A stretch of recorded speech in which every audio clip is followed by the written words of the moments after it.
Hello friends. आज ninth part है पहले चैप्टर का, India and the post communist countries. Post communist countries means जो 1991 के बाद में जो कंट्रीज बन के आई उसके बारे में, मतलब इंडिया के और उन 15-16 देशों के कैसे रिलेशन थे। तो पहले तो हम ये देखेंगे कि जो इंडिया का और रसिया के साथ में जो रिलेशन है, तो इंडिया ने पहली चीज़ तो ये है कि इंडिया को अगर अपनी फॉरेन पॉलिसी, मतलब अपने रिलेशन दूसरे कंट्रीज के साथ में अच्छे रखने हैं, तो उनको तो अच्छे रिलेशन को मेंटेन रखना पड़ेगा। ठीक है, तो पहली चीज़ तो है कि इंडिया का ना सबसे ज़्यादा स्ट्रॉन्ग जो टाइज थी, सबसे ज़्यादा स्ट्रॉन्ग रिलेशन थे, वो किसके साथ थे? रसिया के साथ में। ये इसका रीज़न क्या था? पहला तो दोनों देशों के बीच में ट्रस्ट था, कॉमन इंटरेस्ट था। पहला क्या है? ट्रस्ट। ट्रस्ट क्यों था? क्योंकि इंटरेस्ट कॉमन था। ठीक है, और पॉपुलर कल्चरल बॉन्ड भी था। तो तीन वर्ड याद रखने हैं, first trust, second common interest, third popular cultural bond. इसी कल्चरल बॉन्ड का मतलब क्या है कि इंडिया की जो फिल्म्स वगैरह है या हीरो वगैरह है, वो रसिया के अंदर काफ़ी मतलब बड़े लेवल पर उन लोगों को लोग जानते थे। ठीक है, अच्छा, Indian films remain deeply popular in Uzbekistan. तो दो चीज़ें याद रखनी है, एक तो रसिया, दूसरा Uzbekistan is the second country जिसके हीरो और जिसकी जो फिल्में थी, मीन्स इंडिया का जो कल्चर है वो वहाँ पे काफ़ी ज़्यादा पॉपुलर था। अच्छा, इस चीज़ से हमें क्या पता चलता है कि हमारा जो कल्चर है ना, वो दूसरे देशों के साथ रिलेशन को मेंटेन करने में काफ़ी हेल्पफुल है, जिसको आप इंटरनेशनल रिलेशन और वो पढ़ते हैं तो उसमें सॉफ्ट पावर बोलते हैं। ठीक है, तो with A shared culture affinity driving wide separate admiration for Indian song stars like Raj Kapoor and Bollywood का जो इन्फ्लुएंस है वो काफ़ी बड़े लेवल पर वहाँ पर देखा गया। तो ये तीन चार चीज़ें याद रखनी है, ट्रस्ट, कॉमन इंटरेस्ट और पॉपुलर कल्चरल बॉन्ड, और इंडिया की फिल्म्स वगैरह को काफ़ी रसिया और उज्बेकिस्तान दोनों कंट्रीज़ के अंदर बड़े लेवल पर काफ़ी फेमस है। उसके बाद है शेयर्ड विजन। शेयर्ड विजन क्या है कि multipolar world order. Multipolar world order का मतलब क्या है कि 1945 से लेके 1991 तक वर्ल्ड क्या था? बाईपोलर था। उसके बाद में आफ्टर 1991 से लेके और 2000 तक वर्ल्ड क्या था? यूनिपोलर था।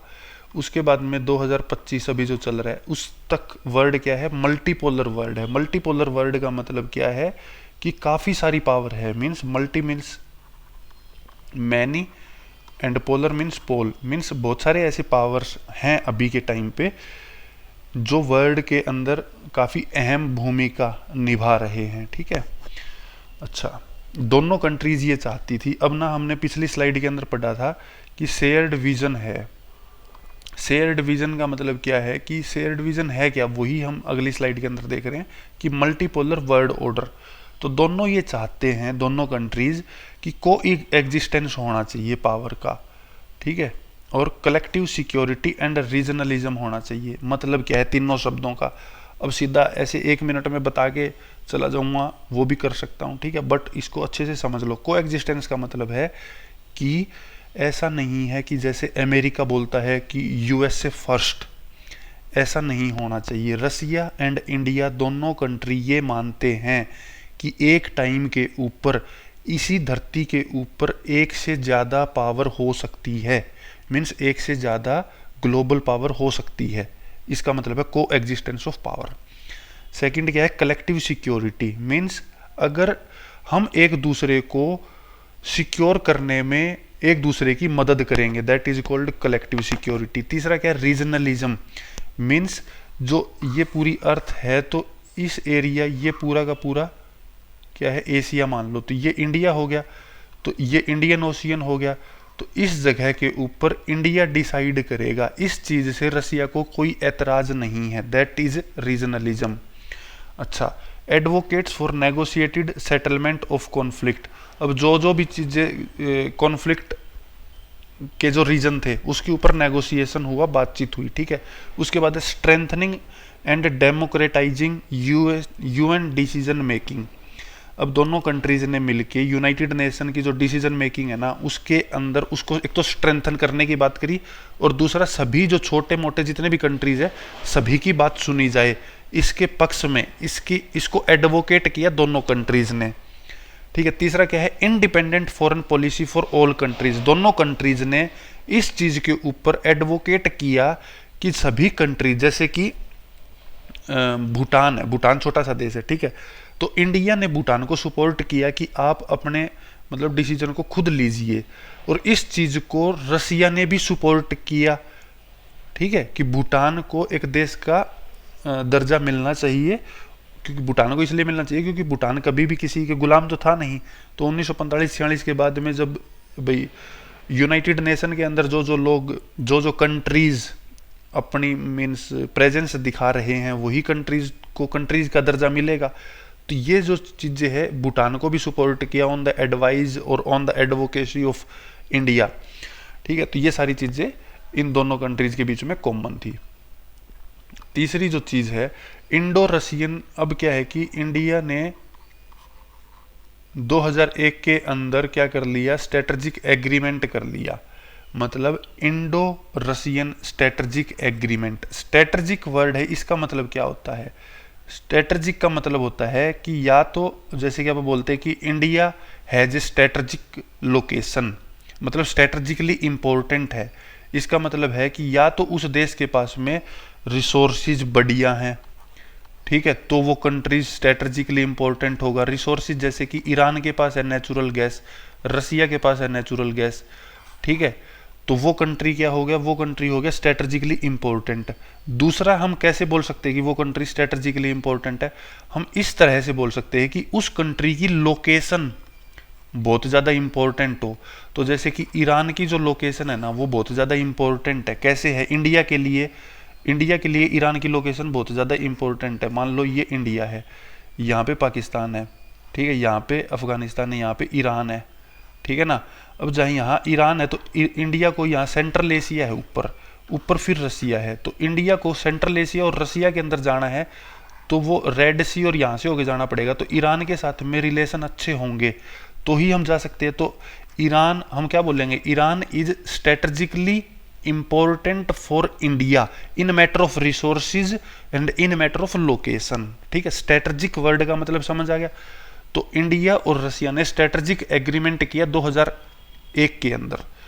तो over 80 bilateral agreement sign to enhance collaboration. अभी इंडिया और रसिया के बीच में 80 से ज़्यादा बाइलेटरल एग्रीमेंट हो चुके हैं ताकि ये स्ट्रेटेजिक एग्रीमेंट को और ज़्यादा स्ट्रेंथन किया जा सके। अब इंडिया को इस चीज़ से बेनिफिट क्या है, किस चीज़ से, कि रसिया के साथ में रिलेशन अच्छे रखने से। पहला तो जो कश्मीर इश्यू है उसके ऊपर रसिया इंडिया को हमेशा सपोर्ट करता है। अभी रसिया के पास मान लो टेक्नोलॉजी है और कश्मीर में कोई चीज़ हो रही है जो इंडिया की इंटेलिजेंस को नहीं पता, आईबी को या रो को, RNW को, तो जो रसिया की जो इंटेलिजेंस है ना वो हम लोगों को उसके अंदर हेल्प करती है, ठीक है।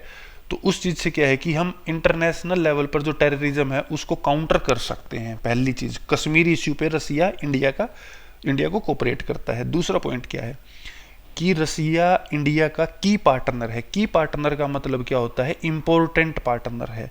इंपॉर्टेंट पार्टनर किसमें, एनर्जी सप्लाई में है। जैसे कि हम ऑयल वगैरह पेट्रोल और ये सब लेते हैं वहाँ से, तो ये हमारा क्या है, की पार्टनर है।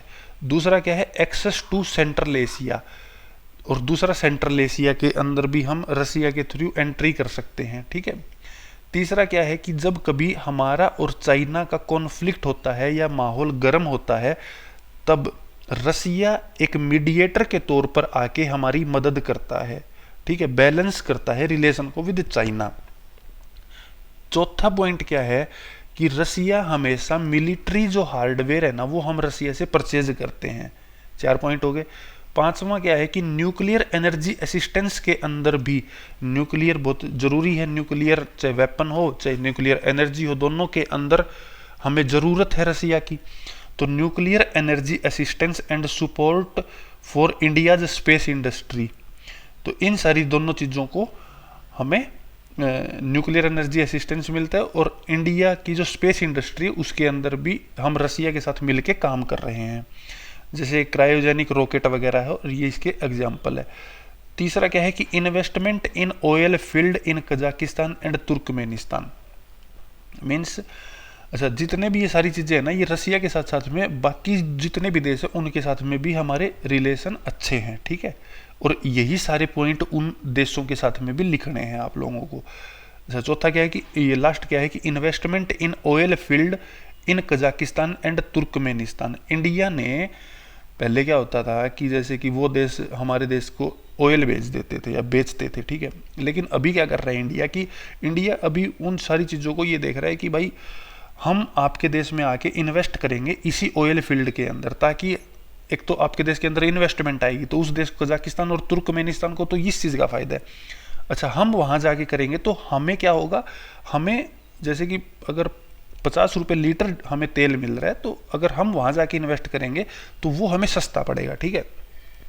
तो ये सारी चीज़ें हैं, तो आपको इसको ध्यान रखना है, ठीक है। उसके बाद में रसियाज बेनिफिट फ्रॉम इंडिया। तो इंडिया के क्या बेनिफिट थे वो हमने पिछली स्लाइड में देखा। अभी रसिया के क्या बेनिफिट है इंडिया से। तो पहला क्या है कि इंडिया जो है ना रसिया के लिए सेकंड लार्जेस्ट आर्म्स मार्केट है, और अभी आप लोगों को पता है कि आर्म रेस चल ही रहा है, ठीक है, सभी चाहते हैं। और दूसरा, इंडिया का जो नेबरहुड है वो बहुत ही वोलाटाइल और वल्नरेबल है, ठीक है, जो कि मतलब तो इंडिया को खुद को अप टू डेट रखना है, ठीक है। तो India is the second largest arm market for Russia, पहला पॉइंट। दूसरा, cooperation in scientific project and joint venture. अभी ऐसा तो है नहीं कि इंडिया को या इंडिया के अंदर मतलब माइंड नहीं है, ठीक है, इंडिया मतलब ह्यूमन रिसोर्स तो इंडिया का बहुत ही स्ट्रॉन्ग है ना, तो उसकी वजह से क्या है कि रसिया के साथ में इंडिया साइंटिफिक प्रोजेक्ट के अंदर भी काम कर रहा है, ठीक है। तो ये 2 पॉइंट आपको इसके अंदर याद रखने हैं। इकोनॉमिक रिलेशनशिप कैसा है, अब देखो, पब्लिक सेक्टर असिस्टेंस। देखो ये जो वीडियो है ना 9th पार्ट है, पिछले जो पॉइंट है ना वो सारे पॉइंट्स तो चलो हमने सारी चीज़ें समझी, बट अभी अगर प्रेजेंट सिनेरियो के हिसाब से देखना है ना, तो प्रेजेंट सिनेरियो के हिसाब से ये जो पार्ट है ना 9th पार्ट इस पूरे चैप्टर का, ये मोस्ट इंपॉर्टेंट पार्ट है, तो इसको ध्यान से समझना है। इकोनॉमिक रिलेशनशिप के अंदर पब्लिक सेक्टर असिस्टेंस मतलब दोनों देश मिलकर काम कर रहे हैं। Soviet aid for steel plants like Bhilai, Bokaro and Visakhapatnam and machinery plants like BHEL. तो इन सारी चीज़ों के अंदर रसिया ने इंडिया को क्या किया, सपोर्ट किया है। ट्रेड के अंदर सपोर्ट मिलता है। Accepted Indian currency when foreign exchange was scarce. मतलब डायरेक्ट क्या होता है कि पहले तो जैसे दो देशों के बीच में जैसे इनकी कोई और करेंसी, इंडिया की रूपी करेंसी है, ठीक है, तो इनको अगर एक्सचेंज करना है तो इनको डॉलर का सहारा लेना पड़ता है। बट अभी क्या है कि डायरेक्ट इंडियन करेंसी को एक्सेप्ट कर रहा है रसिया, ठीक है। पॉलिटिकल रिलेशनशिप कैसा है कि इंडिया को रसिया क्या है कि यूनाइटेड नेशन के अंदर कश्मीर इशू पे हमेशा सपोर्ट करता है, ठीक है। और जो यूनाइटेड नेशन सिक्योरिटी काउंसिल की सीट के लिए भी इंडिया को रसिया हमेशा सपोर्ट करता है। Conflict supported India during major war like notably the 1971 का जो वॉर हुआ उसके अंदर भी रसिया ने इंडिया को सपोर्ट किया, ठीक है, जब अमेरिका पाकिस्तान की तरफ था। तो 2 चीज़ होगी। तीसरा क्या है कि म्यूचुअल पॉलिसी है, means India indirectly supported Soviet foreign policy. मतलब इंडिया डायरेक्टली नहीं बोलता, जैसे कि इंडिया ने अभी भी यूक्रेन और रसिया का जो वॉर चल रहा है उसके अंदर भी नहीं बोला कि रसिया गलत कर रहा है, ठीक है। इंडिया ने यही बोला है कि हम शांति के पक्ष में हैं, ठीक है। तो इनडायरेक्टली इंडिया रसिया को सपोर्ट करता है। अब मिलिट्री रिलेशनशिप कैसे है, देखो, एक तो डिफेंस सप्लाई हमारी होती है, पिछले भी हमने देखा कि भाई सेकंड लार्जेस्ट हम लोग वहाँ से उनसे सामान खरीदते हैं, ठीक है। तो provided military hardware when other nation hesitated. Other nation hesitate क्यों करते हैं, क्योंकि वो तो अमेरिका के हिसाब से चलते हैं ना, और हम अमेरिका, हमारी तो जो फॉरेन पॉलिसी है वो तो इंडिपेंडेंट है, तो हम अमेरिका के हिसाब से हमारी फॉरेन पॉलिसी को डिसाइड नहीं करेंगे। पहले करते थे, अभी नहीं करते। तो डिफेंस सप्लाई रसिया से हमें मिलती है। ज्वाइंट प्रोडक्शन करते हैं हम रसिया के साथ में मिलिट्री इक्विपमेंट का। तो 2 हो गया, defence supply, joint production. Cultural relationship कैसे हैं हमारे, कल्चरल एक्सचेंज, जैसे कि आप लोगों को बताया कि हिंदी फिल्म और ये सब चलता है, ठीक है। तो popularity of Hindi films and Indian culture in the USSR. Artistic ties, मतलब जो इंडिया के visit by Indian writer and artist to the Soviet Union. India के जो राइटर वगैरह है वो भी रसिया के अंदर विजिट करते हैं। मतलब कल्चर जब तक स्ट्रेंथन नहीं होगा ना, तब तक आप पैसा वगैरह कई बार इतना काम नहीं करता है। अगर आपका कल्चर ज़्यादा स्ट्रॉन्ग है ना, कल्चरल टाइज अगर आपकी स्ट्रॉन्ग है तो वो ज़्यादा काम करता है, जिसको आप सॉफ्ट पावर बोलते हैं, ठीक है। खैर, अभी जो हमने पढ़ा उसके कीवर्ड्स को देखते हैं। अब इंडो रसियन स्ट्रेटजिक एग्रीमेंट हुआ 2001 के अंदर, याद रखना है। मल्टीपोलर वर्ल्ड का आपको पता है जब बहुत ज़्यादा पावर हो। कलेक्टिव सिक्योरिटी मीन्स जब एक दूसरे की बाउंड्री के अंदर जब कोई भी खतरा हो तो एक दूसरे को सपोर्ट करना। रीजनलिज्म बता ही दिया, इंडियन ओशियन को याद रखना है, ठीक है। यूएन डेमोक्रेटाइजेशन का मतलब कि सभी कंट्रीज को बराबर की वैल्यू देना या किसी की आवाज़ को ना दबाना। Military hardware, energy supply, central Asia access, Kashmir issue, cryogenic rocket technology, Kazakhstan Turkmenistan oil field जहाँ पे हमने इन्वेस्ट किया, nuclear energy collaboration, space industry support, ये सारे मेन कीवर्ड थे। अब देखो क्वेश्चन क्या है कि how have India and Russia, यहाँ पे याद रखना India and Russia benefited from their bilateral relations and what shared vision do they uphold for global order. तो पहली बात तो ग्लोबल ऑर्डर के लिए उनका शेयर्ड विजन क्या है कि मल्टीपोलर वर्ल्ड हो। मल्टीपोलर वर्ल्ड का मतलब कि हम हमेशा यूएस से ही नहीं रहेगा। मल्टीपोलर मतलब कि दुनिया के अंदर बहुत ज़्यादा ताकतें, मतलब बहुत सारे कंट्रीज अपनी ताकत दिखा सकते हैं। जैसे आज मल्टीपोलर 1991 से पहले कौन कौन था, यूएसए एंड यूएसएसआर, लेकिन 1991 के बाद अकेला यूएसए था। बट अभी क्या है, यूएसए भी है, रसिया भी है, जापान भी है, फ्रांस भी है, यूके भी है, चाइना भी है, इंडिया भी है, तो कितने सारे कंट्री है, तो मल्टीपोलर वर्ल्ड हो गया, ठीक है। तो इंडिया और रसिया के ये बाइलेटरल रिलेशन है, ये क्वेश्चन आप लोगों को करना है। जो नेक्स्ट वीडियो होगी इस चैप्टर की वो लास्ट वीडियो होगी, और उसके अंदर जो सोवियत यूनियन के जो लीडर्स थे ना उसके बारे में पढ़ेंगे। आप ऐसा तो है नहीं कि आपने 12th में साइंस ले ली है और अभी आपको आगे कभी मतलब पढ़ना नहीं है आर्ट को। आपको सोवियत लेनिन आपको 50 बार पढ़ोगे, अब आगे ग्रेजुएशन में ही पढ़ोगे या कुछ भी करोगे वहाँ पे आपको 50 बार लेनिन पढ़ना पड़ेगा। तो लेनिन को यहीं पे समझ लेते हैं, ठीक है। तो नेक्स्ट वीडियो के अंदर जितने भी इसके लीडर्स हैं उसके बारे में हम लोग पढ़ेंगे, और that would be the last video, ठीक है। उसके बाद नेक्स्ट चैप्टर शुरू करेंगे। Thank you.